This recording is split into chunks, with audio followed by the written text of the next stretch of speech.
오늘의 10분 말씀. 민수기 7장 1절로 11절입니다. 7장 1절은 새로운 섹션입니다.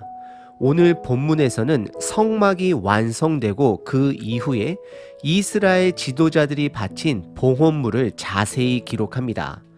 특별히 민수기 7장부터 10장까지는 그동안 없었던 새로운 이야기를 보충합니다. 예를 들어 제사법이 자세히 기록되어 있는 레위기 1장서부터 민수기 6장까지 없었던 내용을 담고 있습니다. 그래서 7장서부터 10장은 광야 행군에 앞서 준비 과정의 보충 설명이다라고 말할 수 있습니다. 특별히 오늘 본문은 인구조사 전 한 달 전에 있었던 일로 확인할 수 있습니다. 레위기 40장 17절에 보면 이스라엘 백성들은 애굽을 나온 지 1년이 지나 첫째 달 첫날에 성막을 완성합니다. 그리고 오늘 본문 민수기 7장은 성막 완공 직후를 배경으로 하고 있습니다.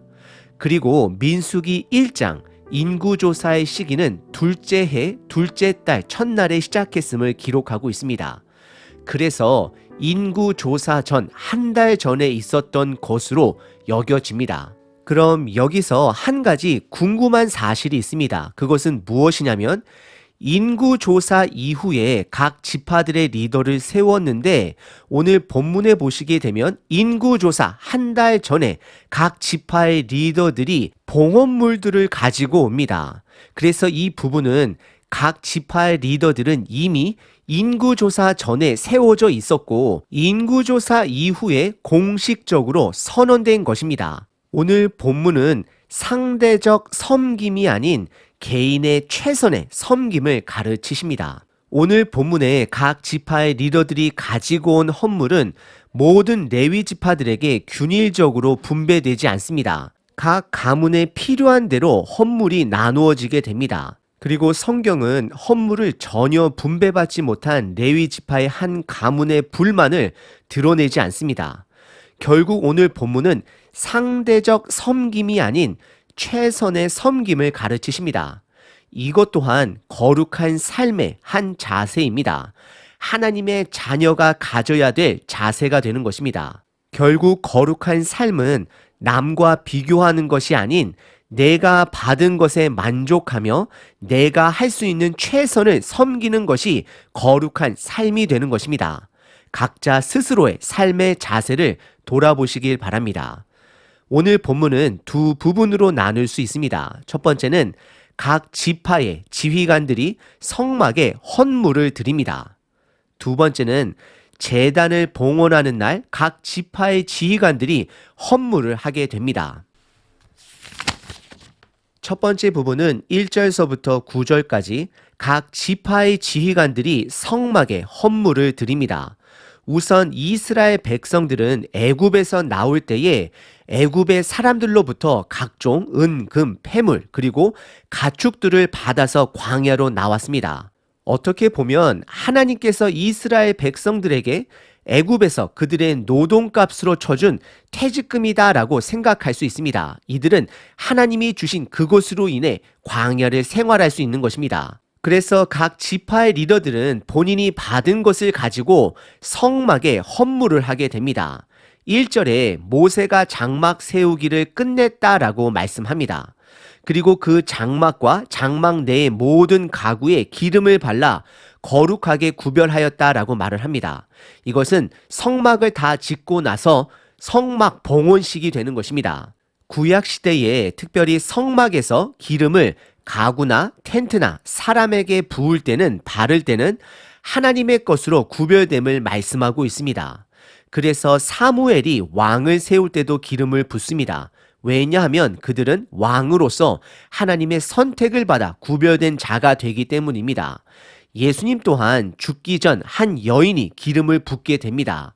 그래서 성막에 기름을 붓고 난 이후에 2절에 보시면 이스라엘 지휘관들이 성막에 헌물을 드리게 됩니다.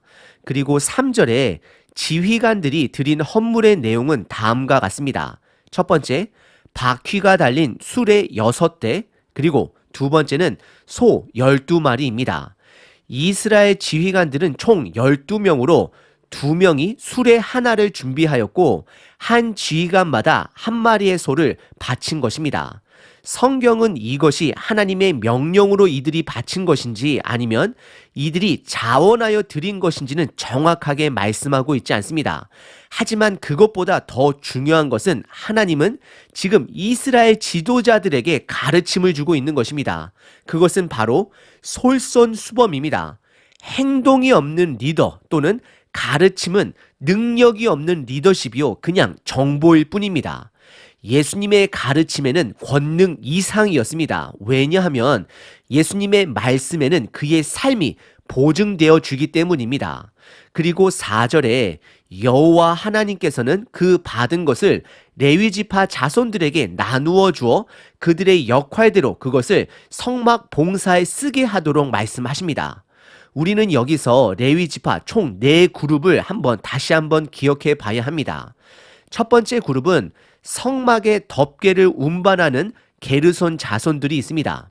두 번째 그룹은 성막의 무거운 기둥과 같은 골조들을 담당하는 무라리 자손들이 있습니다. 그리고 세 번째 그룹은 성막의 가구들을 어깨로 옮기는 고핫 자손들이 있습니다. 그리고 마지막 네 번째 그룹은 아론의 자손으로서 제사장 그룹이 있습니다. 모세는 수레 6개와 소 12마리를 4그룹에 균일하게 나눠주는 것이 아니라 하나님의 명령대로 가장 필요한 가문들에게 먼저 그 분량을 나눠줍니다. 그래서 가장 무거운 성막의 골조를 나누는 무라리 자손들에게는 수레 6개 중 4개를 주고 12마리의 소 중 수레를 끌 수 있도록 8마리를 주게 됩니다. 그리고 두 번째로 무거운 것을 운반하는 덮개를 담당하는 게르손 자손들에게 나머지 수레 2개와 소 4마리를 주게 됩니다. 그리고 제사장과 성막의 가구들을 담당하는 고핫 자손들에게는 아무것도 돌아가지 않습니다. 그리고 성경은 그 이유를 9절에 고핫 자손들은 성막의 기구들을 반드시 어깨로 운반해야 하기 때문에 그들이 이 수레와 소가 필요하지 않음을 기록합니다. 분명히 고핫 자손들은 섭섭해했을 수 있습니다. 하지만 성경은 내가 받은 것에 만족하고 내가 할 수 있는 최선을 다하도록 말씀하십니다. 이것이 바로 거룩한 자의 자세가 되는 것입니다. 두 번째 부분은 10절과 11절로 제단을 봉헌하는 날 각 지파의 지휘관들이 헌물을 가지고 오는데 하루에 한 사람씩 제단에 봉헌물을 드릴 것을 명령하십니다. 오늘 본문의 두 번째 부분은 10절부터 89절까지 12지파가 앞으로 매일 한 지휘관씩 순서대로 헌물을 드리는 이야기의 시작 부분입니다. 이 부분 또한 지휘관들이 자원하여 드렸는지 아니면 하나님이 명령하여 드렸는지는 성경은 말하고 있지 않습니다. 하지만 앞으로 살펴볼 12절부터 각 지파별 리더들이 드린 내용을 보게 되면 모두가 동일한 내용으로 하나님께 헌물하는 걸로 봐서는 하나님의 명령이 있었던 것으로 여겨집니다. 하나님은 지금 이스라엘 백성들에게 자원하여 드리는 마음을 훈련시키고 있는 것입니다. 왜냐하면 하나님의 나라는 누가 더 많이 가졌느냐 아니면 누가 더 많이 섬겼느냐라는 상대적 평가가 아닌 개인 평가이기 때문입니다. 구별된 자는 거룩한 자는 마음이 다하는 대로 헌신하는 것입니다. 신약에서 대표적으로 마음을 다해 예수님께 헌신했던 자는 바로 귀한 기름을 들인 마리아 여인입니다. 그녀는 그녀의 드림을 남과 비교하지 않았습니다. 그리고 본인이 할 수 있는 최선을 다해 드렸습니다. 그래서 예수님은 그녀의 이런 일을 마태복음 26장에 보시면 복음이 전달되는 곳에 그녀의 행함 또한 기억하며 전달하라 말씀하십니다. 결국 하나님은 남과 비교하지 않는 삶, 나의 것으로 충실히 남을 섬기는 자가 되길 훈련시키고 있는 것입니다. 오늘 본문의 두 번째 부분은 제단 봉헌을 위한 지휘관들의 헌물을 준비하고 있습니다. 민수기 7장은 헌신을 가르칩니다. 가장 기본은 상대적 헌신이 아닌 개인의 최선을 가르치십니다. 저와 여러분들은 어떠하신가요? 지금 우리의 헌금이, 선김이, 봉사가 남이 하는 만큼이 기준이 되어 살아가고 있지는 않은지요. 무조건 많이 하라는 말이 아닙니다. 내가 있는 형편에서 나의 최선을 다해 나의 마음을 담아 하고 있는가입니다. 동전 하나를 드릴지라도 그것이 나의 최선이면 하나님은 그것을 값지게 받으시고 사용하십니다. 오병이어의 사건 때도 한 소년의 최선의 드림이 예수님의 절대적 공급함을 드러내었습니다. 나의 만족은 내가 다른 사람들보다 더 많이 가졌기 때문에 만족하는 것이 아닙니다. 내가 받은 것을 하나님의 뜻대로 사용할 수 있을 때에 만족을 얻게 되는 것입니다. 오늘 하루도 나의 섬김에 각자의 마음을 담아 섬기시는 하루 되시길 바랍니다.